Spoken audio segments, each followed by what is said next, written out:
E kemi thënë disa herë në emisionet e kaluara rolin e mediave perëndimore në shtrembërimin e realitetit në mbar botën. U desh gati një shekull që më në fund nëpërmjet rrjeteve sociale të shpërfaqet fytyra e vërtetë e një sistemi të ndërtuar për dominuar botën. Perëndimi gjithmonë është thirrur në vlera demokratike, duke promovuar dhe mbrojtur këto vlera, por vetëm atëherë kur u kanë shërbyer interesave të tyre.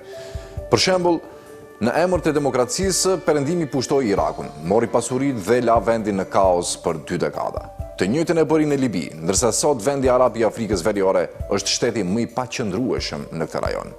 As këtu nuk e solli demokracinë. Në emër të demokracisë, po mbështetet gjenocidi më i egër i shekullit në Gaza.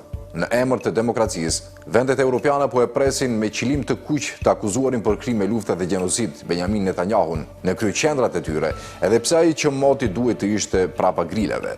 Në emër të demokracisë, po shtypin shprehjen e lirë të protestuesve pro-palestinez, e në emër të demokracisë, vazhdojnë të armatosin shtetin që po vret nga 100 fëmijë për çdo ditë në Gaza.